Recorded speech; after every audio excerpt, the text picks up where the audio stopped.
Style icon Shruti Haasan చేతుల మీదుగా Shubhapradam shopping mall July 3 నల్గొండలలో గ్రాండ్ ఓపెనింగ్. వాగర్థవివ సంపృక్తౌ వాగర్థ ప్రతిపత్తయే జగతః పితరౌ వందే పార్వతీ పరమేశ్వరౌ.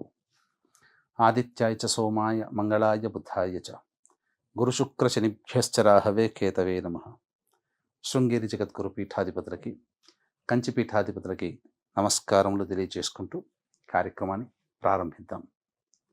వీక్షించేటువంటి ఐడ్రీమ్ ప్రేక్షకులకి ఈ యొక్క పరాభవనామ సంవత్సరంలో ఈ జూలై 5వ తారీఖు నుంచి 15వ తారీఖు వరకు 12 రాశులలో జన్మించినటువంటి వారికి ఏ విధంగా ఉండబోతుంది క్లుప్తంగా తెలియచేసుకునే ప్రయత్నం చేద్దాం.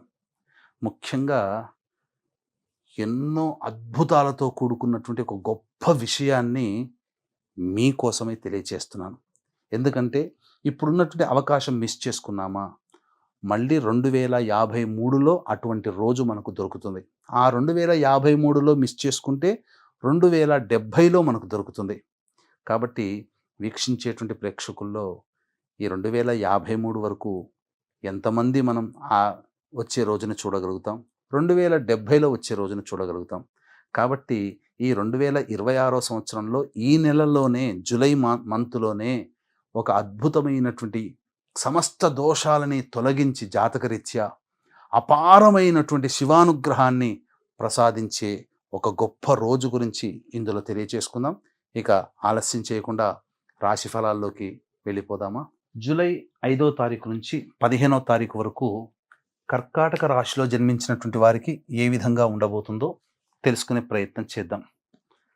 ప్రధానంగా ఈ యొక్క కర్కాటక రాశిలో జన్మించినటువంటి వారికి రాశిలోనే గురు సంచార ప్రభావం. ఈ కారణం చేత ప్రధానంగా నేను గొప్ప, నాకు ఎదురు లేదు అనే అతి ఆత్మవిశ్వాసం కానీ, నన్నందరూ గౌరవించాలనే కోరిక, తపన ఎక్కువగా ఈ మధ్యకాలంలో మీ మనస్సులో పెరుగుతుంది.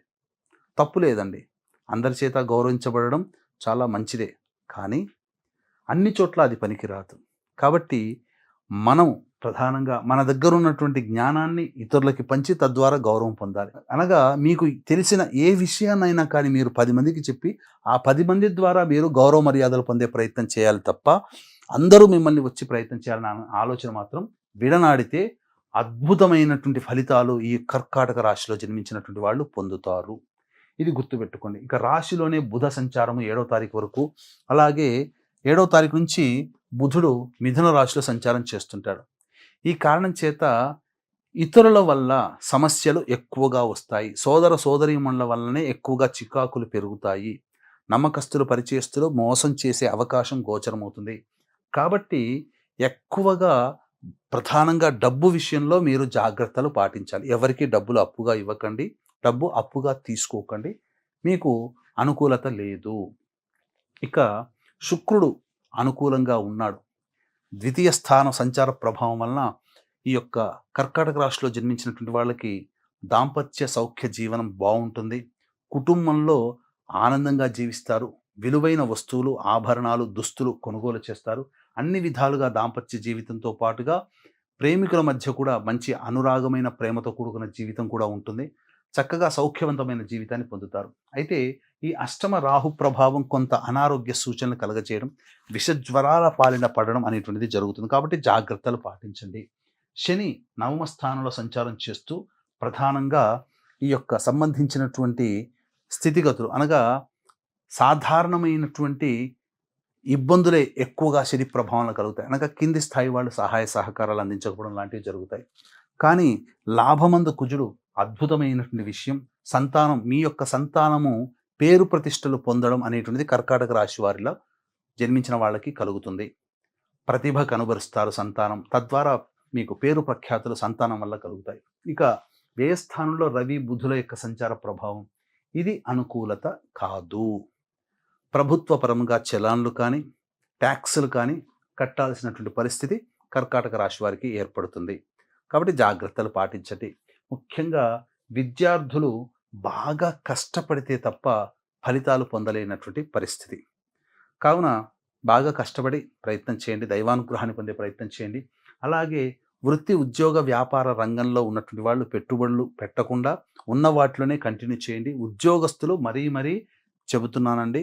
ఒక 2, 3 నెలల వరకు కూడా గ్రహాలు అనుకూలంగా లేవు. కాబట్టి కొత్త ఉద్యోగంలో ప్రయత్నాల కంటే ఉన్న ఉద్యోగంలో సర్దుబాటు చేసుకొని ముందడుగు వేసే ప్రయత్నం చేయండి. నిరుద్యోగస్తులు ఏదైనా మంచి అవకాశం రాగానే ఏ అవకాశం వచ్చినా వినియోగించుకోండి తప్ప నా స్థాయికి తగ్గింది రాలేదు అని బాధపడకండి. ఇక ముఖ్యంగా ఒక అద్భుతమైన విషయం తెలియచేస్తానని అన్నాను కదా! అదే జూలై 13వ తారీఖు రోజున ఏర్పడేటువంటి ఒక గొప్ప యోగం. విశ్వవ్యాప్తముగా అపారమైనటువంటి శివానుగ్రహం పొందే అవకాశం ఆ రోజు ఉంటుంది. ఆ రోజు సోమవారం, ఆరుద్ర నక్షత్రం, కృష్ణ చతుర్దశి తిథి, అమావాస్యతో కూడుకుంది. ఇది చాలా అద్భుతమైన యోగం. ఇది 100 శివరాత్రులతో సమానమైన బలాన్ని కలిగి ఉంటుంది, యోగాన్ని కలిగి ఉంటుంది. దీనినే మహాశైవాఖ్య యోగంగా చెప్పబడి ఉంది. ఇది మిస్ చేసుకున్నామా 2053 సంవత్సరంలో, అది మిస్ చేసుకున్నామా 2070 సంవత్సరంలో మాత్రమే ఈ యోగాన్ని మళ్ళీ చూస్తాం. ఎంతమంది చూస్తామో లేదో తెలియదు. కానీ అంది వచ్చినటువంటి ఈ రోజున మాత్రం ఎవ్వరూ మిస్ చేసుకోకండి. దగ్గరలో ఉన్నటువంటి శివాలయంలో అర్చనాభిషేకాదులు జరిపించుకోండి.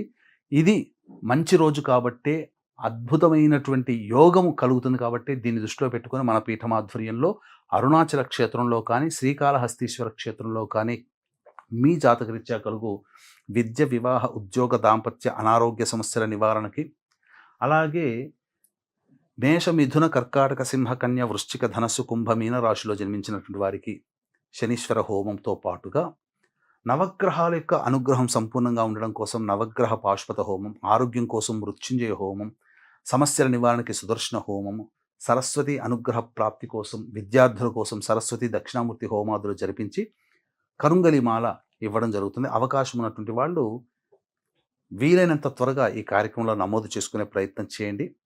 కేవలం 54 మందికి మాత్రమే అవకాశం ఉంది. అలాగే జూలై 13వ తేదీ 4 గంటలకి కార్యక్రమం ప్రారంభమవుతుంది కాబట్టి 3 గంటల లోపల మీ గోత్రనామాదులు నమోదు చేసుకోవచ్చు.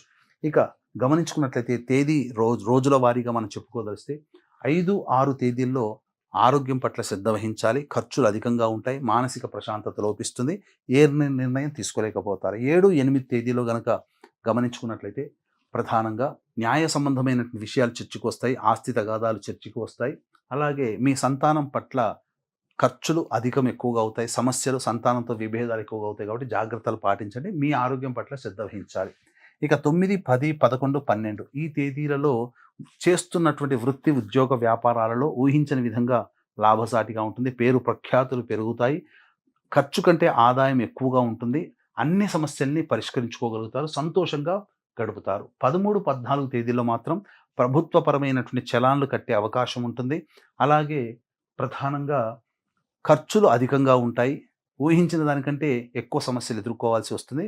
అనవసరమైన ప్రయాణాలు ఉంటాయని చెప్పవచ్చు. 15వ తారీఖు రోజున మాత్రం పెండింగ్లో ఉన్నటువంటి పనులని పూర్తి చేసుకుంటారు. అలాగే విందులు, వినోదాలు కుటుంబ సభ్యులతో పాల్గొంటారు. పాత మిత్రులను కలుసుకునే అవకాశం గోచరమవుతుంది. తర్వాత ఈ యొక్క కర్కాటక రాశిలో జన్మించినటువంటి వాళ్ళు అవకాశం కుదిరినప్పుడల్లా కూడా శివారాధన చేసుకునే ప్రయత్నం చేయండి. అలాగే సర్వదేవకృత లక్ష్మీ స్తోత్ర పారాయణము, ఈ యొక్క సంబంధించినటువంటి రాహుకేతుల ప్రభావం కాబట్టి కాలభైరవాష్టక పారాయణం రోజుకి 3 సార్లు జపించే ప్రయత్నం చేయండి. అన్ని విధాలుగా బాగుంటుంది. అలాగే 13వ తారీఖు రోజున మాత్రం దగ్గరలోని శివాలయంలో అభిషేకము, అర్చన జరిపించుకోవడం మర్చిపోకండి. అవకాశం ఉంటే మీరు మన పీఠం ఆధ్వర్యంలో అరుణాచలంలో లేదా శ్రీకాళహస్తిలో జరిగే కార్యక్రమంలో నమోదు చేసుకునే ప్రయత్నం చేయండి. సర్వం శ్రీ ఉమామహేశ్వర పరబ్రహ్మార్పణమస్తు.